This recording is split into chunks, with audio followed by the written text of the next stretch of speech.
Desde luego, la situación de la pobreza infantil en España es lamentable. Tenemos alrededor del 20% de los menores que no pueden permitirse tres productos o servicios como ropa nueva, 2 pares de zapatos, fruta y verdura a diario, viajes escolares o libros adecuados. O sea, al menos 3 de estas cosas no se lo pueden permitir. El 20% nada menos de los menores, es decir, uno de cada 5 niños y niñas. Bueno, en fin, la situación lamentable y desde luego tiene que ver con varios factores, o sea, no es un problema simple. Uno de ellos, que yo creo que es muy importante, es la altísima tasa de desempleo que tiene España, la peor de la OCDE, un estado social rudimentario que tiene España también. Nunca ha pasado de ser rudimentario en ningún momento. Aquí, desde luego, esto pone en evidencia ese escudo social del que presume el gobierno. Estos informes son devastadores puesto que confrontan el discurso oficial con la realidad, con la cruda realidad de lo que se vive realmente en nuestro país. Carlos, ¿qué nos puedes decir de esto? ¿A qué se debe que suframos esta terrible lacra? Bueno, se debe al entorno en el que estamos en la Unión Europea, que no nos permite llevar a cabo políticas de bienestar y de pleno empleo. Y hay que decirlo así de claro, ¿no? Porque, claro, lo que no se puede decir es, como ha dicho la ministra de Infancia, que, y cito sus palabras en el diario.es, tenemos que abandonar el dato que nos sitúa como el país de la OE con más pobreza monetaria entre niños. ¿Monetaria? No, hombre, no solamente monetaria, es monetaria y material. Y esto lo ha dicho una ministra que se supone que es la encargada de esto. Y la pregunta, por supuesto, es ¿cómo lo vas a hacer?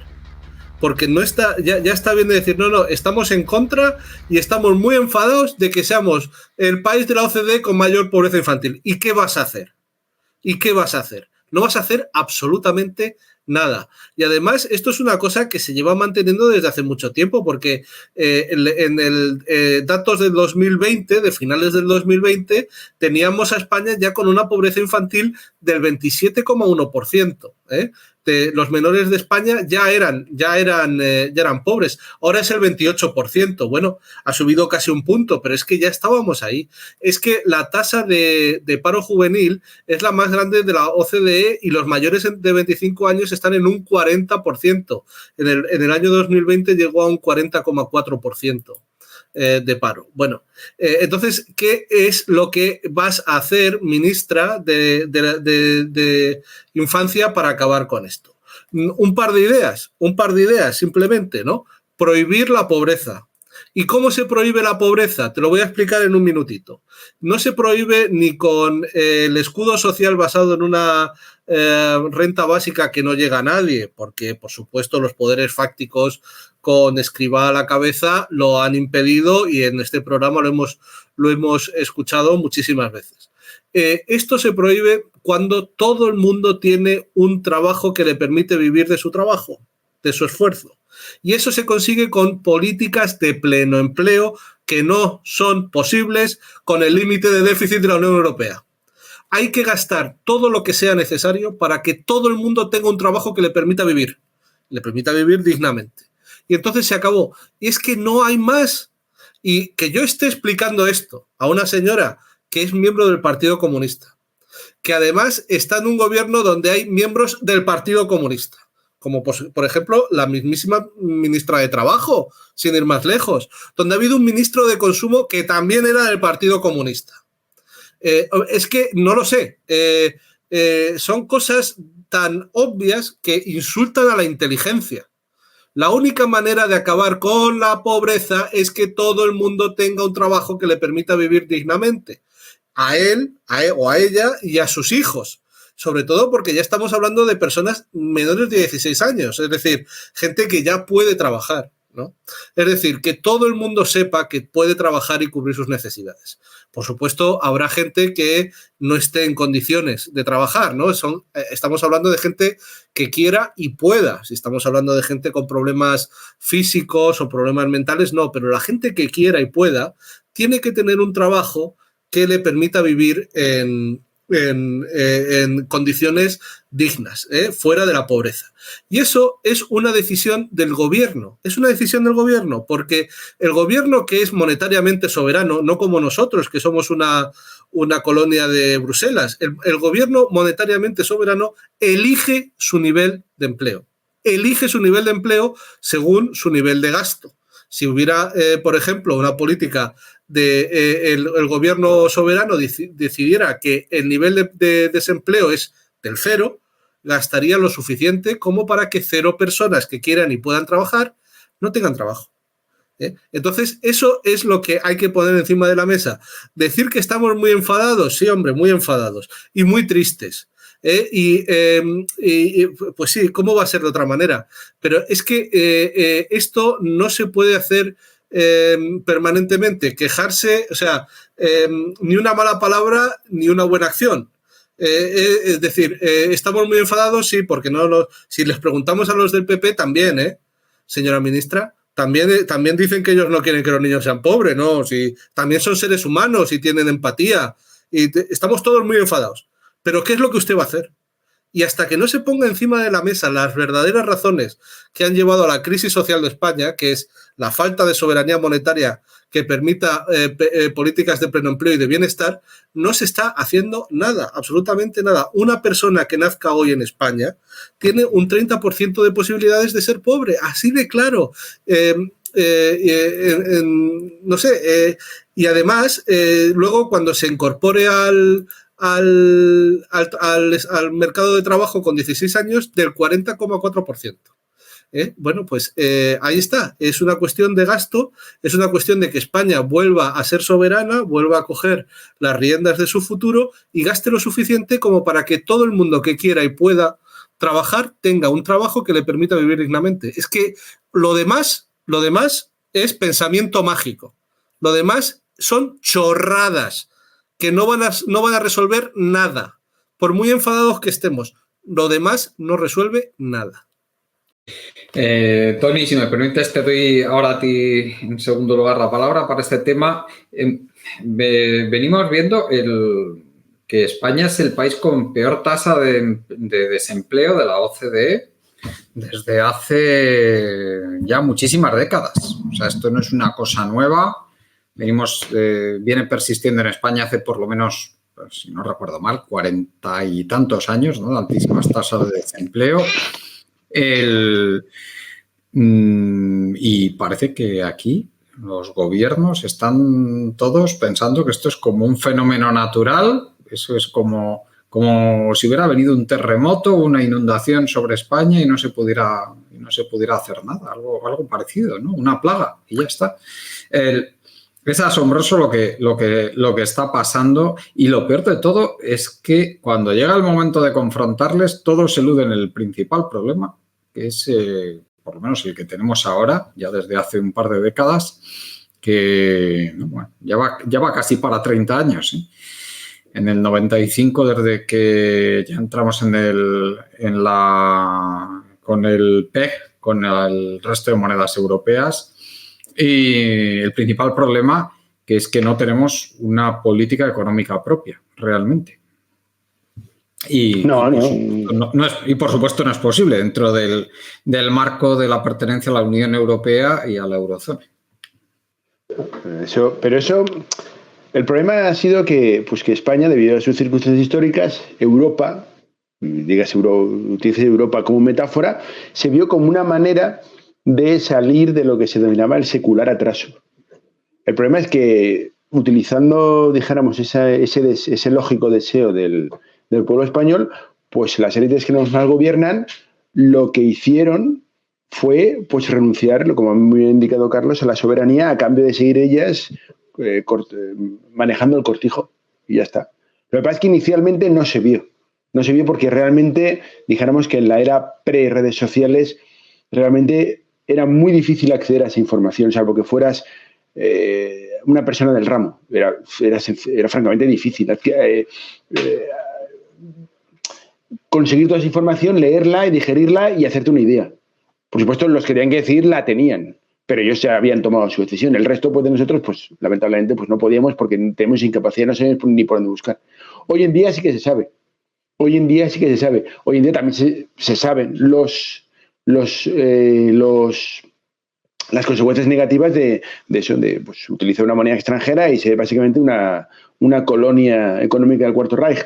Pero desgraciadamente, como sí que, y lo que digo muchas veces, hay un porcentaje de la población que vive razonablemente bien y que sí que disfruta de los frutos de esta manera de ver las cosas, entre eso y el dominio férreo de los medios de formación de masas por lo de arriba, pues es muy difícil que se pueda salir de ahí.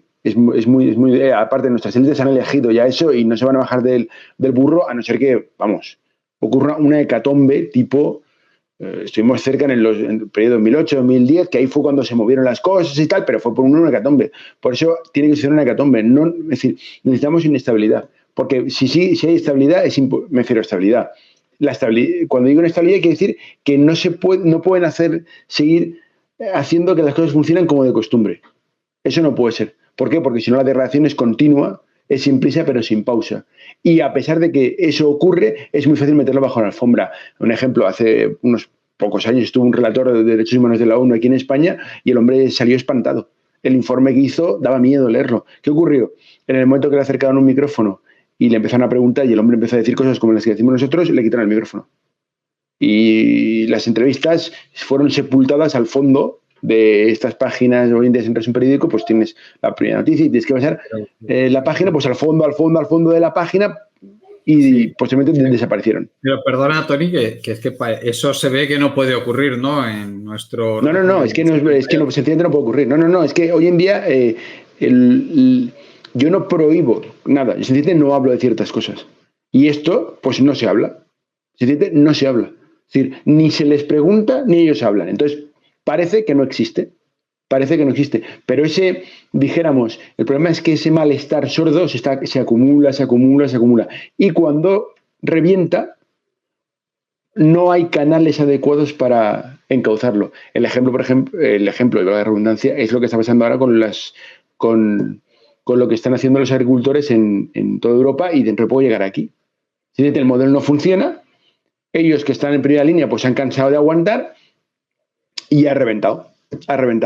¿Y qué dicen los de arriba? Pues lo de siempre, pues que si la extrema derecha, que si manipulación, que si amigo de Putin, es decir, una serie de razones que son un absoluto insulto a la inteligencia. Pero como controlan con mano férrea los medios de formación de masas, pueden permitirse el lujo de hacerlo y de cosas tan sensatas como las que, por ejemplo, dice Carlos o abogamos muchos de nosotros, que el programa de trabajo garantizado, pues nada, eso sinceramente el discurso no aparece. Pero claro, tú tampoco lo puedes hacer aparecer de un día para otro. Porque si tú lo haces aparecer de un día para otro, sería muy fácil demonizarlo. Ese es el verdadero problema. No que no tengamos razón, sino que no tenemos el suficiente tiempo como para que nos dejen explicarnos. Porque si alguien saliera hablando de un programa de trabajo garantizado en el medio de formación de masas cualquiera, sería demonizado al instante. ¿Por qué? Porque no le dejarían tiempo para explicarlo. Lo mencionarían y a partir de ahí empezarían ahí a aplicar el bombardeo y tal. Entonces es muy difícil. Es muy difícil que ideas alternativas que sí que pueden funcionar surjan, porque si no las dejan surgir. Y si surgen, las demonizan instantáneamente. ¿Qué pasará? Pues lo que está pasando con los agricultores es un mero aperitivo para lo que va a pasar más adelante. Efectivamente, las contradicciones no se van a poder meter bajo la alfombra durante más tiempo. Y no hay canales, porque los que deberían encauzar esto, pues están a lo que están, no hay canales para encauzar todo este descontento con el sistema. Ese es el verdadero problema. Y quien lo va a encauzar ya sabemos quién es. Ya, y ahí tenemos, Íñigo, en el reparto de roles nuevo que está surgiendo de la guerra de Ucrania, que Europa no está saliendo precisamente bien parada, con lo cual esas contradicciones a las que se refiere Toni, pues cada vez son peores en países como el nuestro. En fin, desde luego dramática la situación y el escudo social del gobierno, pues evidentemente ha sido un pequeño parche que no ha valido prácticamente para nada, ¿no? No, la verdad es que no. O sea, no se pueden... Es que, vamos a ver, es eso, son paños calientes. Es intentar, pues bueno, pues vamos a ver, o sea, atacar una pulmonía, pues bajando la fiebre. Así de simple. O sea, es simplemente intentar paliar algo, pues bueno, una serie de desequilibrios ya estructurales que llevamos desde el tiempo inmemorial, ¿no? O sea, quiero decir, más de una vez hemos hablado en este programa sobre la enorme tasa de desempleo que tenemos, ¿no? Que somos los mayores, bueno, pues tenemos el mayor desempleo de la Unión Europea y lo hemos tenido siempre, ¿no? Pues precisamente por nuestra estructura, ¿no? Por una economía, pues bueno, basada en la mano de obra barata y que todavía, ¿no? Pues acentuó más cuando emprendimos el gran cambio, ¿no? Al sector. Si me permites, Íñigo, yo creo que también hay que destacar cómo las minorías, que resulta, la verdad, sangrante, cómo las minorías a las que dice defender este gobierno, especialmente las mujeres solas, las mujeres que están a cargo de una familia, familias monoparentales o monomarentales, si queremos usar este neologismo, y las personas migrantes, las pertenecientes a minorías, pues son precisamente las que están más empobrecidas, ¿no?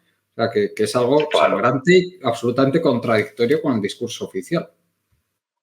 No, totalmente. Y es precisamente porque no se atacan las causas de esa desigualdad estructural, ¿vale? O sea, no todo se puede arreglar con, pues bueno, subsidios para los casos más graves, porque hay que recordar que los subsidios alcanzan a los casos más graves. Y bueno, pues y buenas palabras, ¿no? Tanto esto, bueno, ya hemos hablado más de una vez, por ejemplo, el IMV, ¿no? Pues como es una gincana que realmente, pues bueno, pues era una medida publicitaria sin ninguna intención de que tuviera un impacto real, ¿no? Como tantos otros subsidios. Hay que tener en cuenta una cosa, que no es solamente el tema del desempleo, es la precariedad. Hoy en día, y está más que demostrado, o sea, con un trabajo, bueno, pues de baja cualificación, y válgame decir que lo de baja cualificación no es más que un eufemismo, ¿vale? Para decir, pues bueno, de clase baja, ¿no? Porque de baja cualificación, bueno, conozco muchos trabajos muy bien pagados que en realidad son de baja cualificación, ¿no? Basta con saber hacer PowerPoint y ya puedes ser directivo en una gran empresa o en una consultora, ¿no? Pero bueno, y sin tener ni puta idea de lo que estás poniendo en el PowerPoint, ¿no? Que es lo que sucede en la mitad de los casos. Pero bueno, el caso es que bueno, pues esa precariedad, ¿no? Hace que incluso apenas se llegue a pagar facturas, ¿no? Justo estas semanas, a raíz de varios viajes que he hecho, pues bueno, precisamente he estado hablando, ¿no? De este tema de lo insoportable que está la vida, sobre todo en las grandes ciudades, ¿no? Pero bueno, ese es el primer sitio, ¿no? Debido a la concentración de población, ¿no? Donde se hace evidente, ¿no? Donde, pues bueno, pues ya no se puede vivir, literalmente, ni por los precios, ni por la calidad de los trabajos que hay disponibles en la mayoría de los casos, etcétera. Con lo cual, pues bueno, pues no es nada de extrañar que tengamos unos índices de pobreza tan disparados. Por la sencilla razón de que, bueno, de que esas ayudas, pues bueno, son solo ayudas, ¿vale? Son solo ayudas para los casos más graves. O sea, pero no estamos tocando los temas estructurales, que es donde realmente tenemos el problema.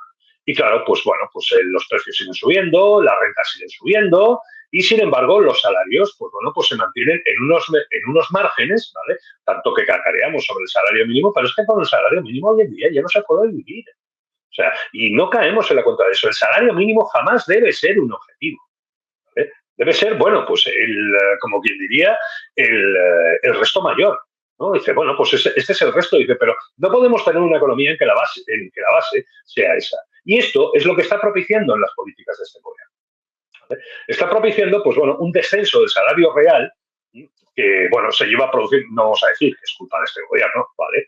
O sea, lleva produciéndose desde los años 90, ¿no? Una cosa muy interesante, bueno, desde los años 80 en realidad, ¿no? Una cosa muy interesante que ha mencionado el compañero Tony es precisamente cómo se silencia, ¿no? Este tipo de cosas, ¿no? En el debate público, ¿no? Que al fin y al cabo, pues bueno, uno no puede, hoy en día la censura funciona así, o sea, no se trata tanto de cerrarle la boca a nadie, no hace falta. sea, basta con controlar, ¿no?, el debate público, de qué se habla, ¿no?, que es, o sea, la gran marea. Y bueno, pues contra la que una gota o dos pues no pueden hacer nada, ¿no? Pues, y me ha recordado precisamente al informe Petras, al famoso informe de James Petras, que el PSOE encargó a principios de los 90 al sociólogo James Petras, pues bueno, pues para evidenciar, ¿no?, los grandes adelantos y mejoras que había habido para la clase trabajadora y la población en general durante el mandato socialista, ¿no?, de los años 80. Y fue enterrado totalmente. Cuesta encontrarlo, ¿vale? Pero, por si alguien tiene interés, lo publicó el Ajo Blanco y aún es posible, rebuscando un poquito en Google, encontrar, ¿vale? Yo lo he leído. Y bueno, es demoledor, ¿no? Y básicamente es el mismo informe que podría escribirse hoy en día. O sea, básicamente las conclusiones serían las mismas, cambiarían las cifras y los años, claro, pero exactamente lo mismo. Y es una precarización total de la clase obrera en base a, bueno, pues a profundizar en una estructura y un gobierno neoliberal, ¿no?, y una política económica neoliberal, ¿no?, que es lo que lleva haciendo este gobierno. Y bueno, pues que con el mal llamado escudo social se pretende más que nada publicitariamente, ¿vale?, pues taparlo, ¿no? Y al final pues tenemos lo que tenemos. Incluso aquellos que no están considerados en la pobreza, ¿no?, las famosas clases medias, ¿no?, esa intelequia que cada vez está más en cuestión, ¿no? Pues bueno, pues al final lo único que ocurre es que tienes a gente corriendo todo lo más rápido que puede para simplemente mantenerse donde están, ¿vale? Y aún así ni siquiera lo consiguen la mayoría de ocasiones, ¿no? Pues ese es el problema, que no es el índice de pobreza, es que no lo vas a solucionar con ningún escudo social, con ninguna lamentación, con nada del estilo, sino cambiando la estructura. Y el problema es que no hay un discurso alternativo. No solamente es que no hay un discurso alternativo, es que la izquierda actual ha abrazado el marco neoliberal y bueno, y siguen profundizando en el mismo, ¿no? Sobre todo en esta degeneración que estamos viviendo hoy en día, que ya es la del neorrentismo, ¿vale? Y esto no se va a solucionar así como así, y como dice el compañero Tony, es un camino de degradación paulatina, poco a poco, en el que, bueno, pues al final nos vamos a encontrar donde no queríamos estar, solo que encima habiendo quemado todos los recursos disponibles. Y bueno, la cosa pintará mal.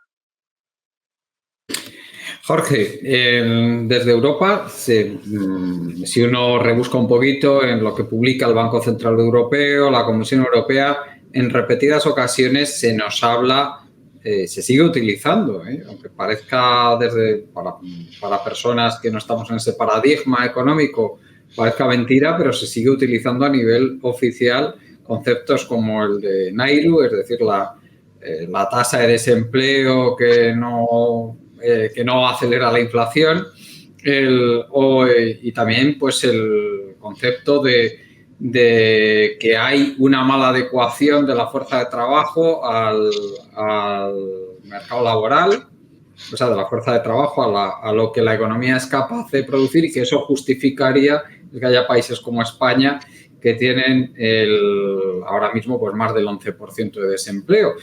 Como tú comentabas antes, fuera de micro, muy acertadamente, cuando teníamos el 27% de paro, se nos decía que ese desempleo natural, entre comillas, de España era del 24%. Milagrosamente, cuando se ha ido reduciendo, pues resulta que esos análisis han ido reduciendo también ese desempleo friccional, con lo cual la conclusión es que son análisis ex post, es decir, que lo que hacen es simplemente justificar lo que se está viviendo, ¿no? No sé si estás de acuerdo con esto, Jorge. Sí, simplemente las políticas neoliberales se basan pues, en atacar al factor trabajo. Y de hecho, la misma concepción de Nairu, o sea, del desempleo como no como un objetivo de política macroeconómica, sino como una herramienta para combatir la inflación, es simplemente miserable.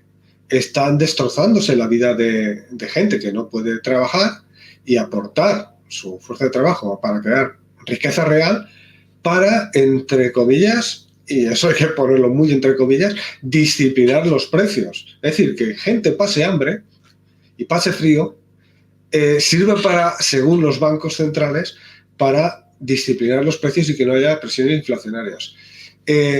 La filosofía de eso es simplemente es de una miseria moral absoluta, ¿vale?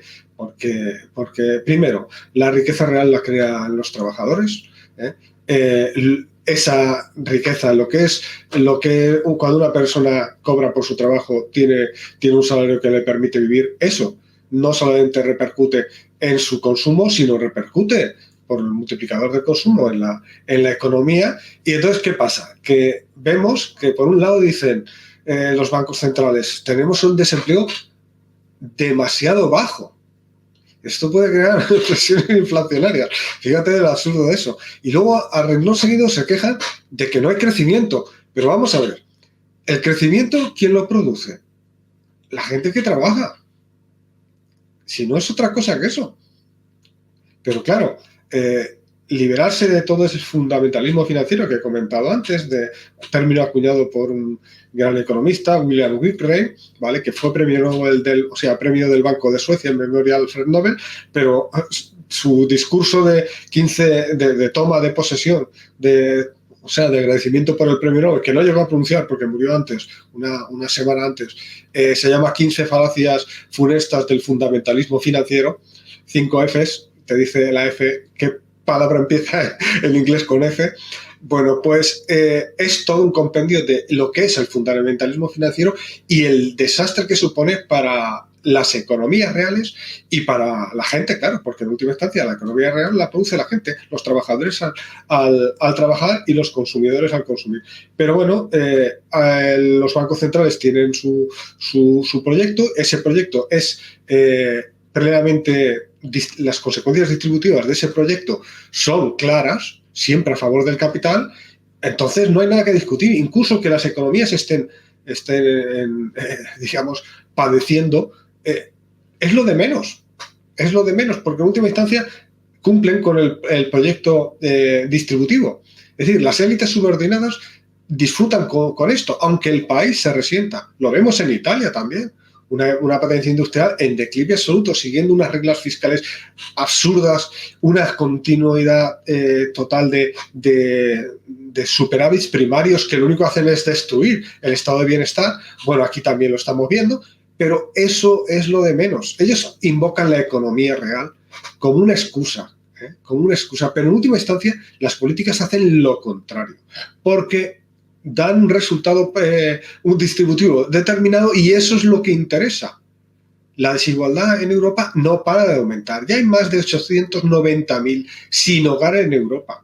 890.000. En España han crecido ha crecido un 25% en los últimos, creo que os puse antes, creo que son los últimos 15 años. Un 25% los sin hogar. Lo que me estáis contando, o sea, lo que habéis hablado del tema de la pobreza infantil, evidentemente sí. La pobreza infantil, claro que se ceba cuando los trabajos tienen sueldos de mierda. No digo trabajos de mierda, porque son trabajos necesarios, muy necesarios, que deberían pagarse mucho mejor de lo que se pagan, sino que tienen unos sueldos de mierda. ¿Y por qué tienen unos sueldos de mierda? No tiene el sueldo de mierda alguien que no produce absolutamente nada y solamente pone una firma, por ejemplo, un registrador de la propiedad, lo que se llama regla del notario, ¿no? Recibe un montón de valor simplemente una firma. Sin embargo, todos los que han estado ahí en la obra, esos no cuentan, sus salarios son de pena. Pues tenemos que cambiar toda esa estructura, pero esa estructura es una estructura determinada de clase, y si no se cuestiona el marco que permite que eso no se discuta, porque es eso, es que las reglas no permiten discutir eso. El capital, no. Mira, muchas veces yo con algunos economistas socialistas, progresistas, que se dicen, siempre dicen, no, pero es que las grandes empresas son digamos, la manera de que España esté en el mundo. No, la manera de que España esté en el mundo es con sus trabajadores, con sus trabajadores. Porque si aquí los trabajadores no pueden hacer sus proyectos vitales, ¿qué tienes? Lo que está pasando en Grecia, y ya está pasando aquí. En Grecia han perdido, y no solamente en Grecia, también los países bálticos también han perdido hasta un 10% de la población. Imagínate, si es un 10% de la población, ¿quién emigra? No va a ser la población inactiva, no van a ser los niños y los abuelos. No, ¿quién va a ir? Los trabajadores, empobreciendo y poniendo en riesgo el futuro del país. Pero todo este sistema está montado así. Alemania en este sistema es, como es centro y nosotros somos periferia, recibe todo eso, recibe todos esos emigrantes que se han formado aquí, que han pasado todo su periodo inactivos aquí, y luego allí son rentabilizados y aprovechados. Y aquí vemos como una maravilla las remesas. Ningún país ha salido de su desarrollo con las jodidas remesas. Es un camino sin retorno. De hecho, es un camino de subdesarrollo. Un colega mío, Fadel Kaboub, es un economista norteamericano de origen tunecino, ahora está trabajando en Addis Abeba y tiene todo un modelo de justamente de analizar desarrollo desde el programa de teoría monetaria moderna. Y él ha estudiado el caso, por ejemplo, de Túnez y de otros países, tanto de África como de América Latina. Y lo vemos claramente. Esa estrategia de no, que vengan aquí y nos traigan dinero. Solamente traen dinero, no traen riqueza. La riqueza la producimos aquí. Es que es tan absurdo. Parece que el dinero fuera algo que tuviera mágico, ¿no? El dinero lo crea. El Bundesbank creaba los marcos de la nada. Y el Banco Central Europeo los crea de la nada. Que traen dinero. No, aquí lo que vienen es a consumir y a aprovecharse de servicios que realizan los españoles por una miseria. Y ya está. Yo no quiero entrar mucho con el turismo porque para mí ya te digo, es una carta perdedora. Si uno tiene esa idea de que se puede ser, como decían, vamos a ser la Florida de los Estados Unidos de Europa. Madre mía. Deberías haber estado en Florida y ver lo que es Florida. Tengo un compañero también del mismo think tank que es profesor en Tampa. Y no. Eso no es manera. Y máxima cuando ni siquiera tenemos unos Estados Unidos. Aquí no hay un sistema de compensación fiscal entre diferentes estados. ¿Qué va? Aquí esto es una liga de vecinos mal avenidos y a ver quién se aprovecha del sistema, y es lo que hay. La izquierda no critica eso, la izquierda lo acepta, y cuando lo critica, en todo caso, se atreve a decir, es que esto lo vamos a cambiar.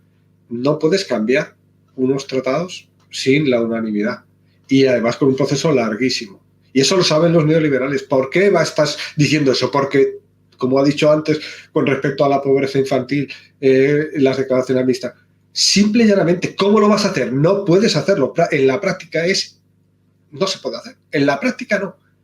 Si hubiera unanimidad, todos felices, ya se habría cambiado, habríamos quitado todo. Pero no la hay. Y por eso se sabe que no se puede cambiar. Pues ser sinceros y decirle al pueblo español que efectivamente este sistema donde nos han metido es un sistema que va muy bien para las élites subordinadas nuestras, que viven de narices, ahora recibiendo enormes cantidades del Banco Europeo de Inversiones, ¿vale? Que en última instancia nuestro Estado también. Es que parece que es que no han traído dinero a Europa, pero vamos a ver. ¿Pero quién crees que es el propietario del Banco Europeo de Inversiones? El Estado español, el Estado francés, el Estado... Es que simple y llanamente se crea dinero para lo que consideran las élites que es necesario. En el caso de la PAC, ahora que están con el tema tan terrible del agro en Europa, ¿quién es el primer valedor de que la PAC no se cambie? España, el gobierno de España. ¿Y por qué? No porque la PAC sea disfuncional absolutamente de lo que tendría que ser, porque tú lees la declaración de intenciones en la norma y dices, esto es una maravilla, claro que sí, que no se despueble el campo, proteger el medio ambiente, también el tema cultural dentro del campo. ¡Qué maravilla! Luego ves la aplicación, la implementación de la PAC, y es todo lo contrario, está hecha para los agricultores de sofá y los terratenientes. Y eso no se cambia. ¿Por qué? Porque para cambiar eso tienes que ir al Consejo, y en el Consejo dice España, no. ¿Por qué? Porque se hace política para 300.000 familias en España. El resto estamos solamente para obedecer y votar al que nos pongan delante. y el que nos pone delante no se va. Los que salen ahí delante y nos ponen y nos venden los medios no están para cambiar su doctrina, lo han demostrado. Tanto Podemos como Unidad Popular y Izquierda Unida lo han demostrado con creces. Al menos ha servido, que hayan gobernado, ha servido para que mucha gente vea hasta cierto punto que todo esto es simplemente un engaño y que hace falta cambiar.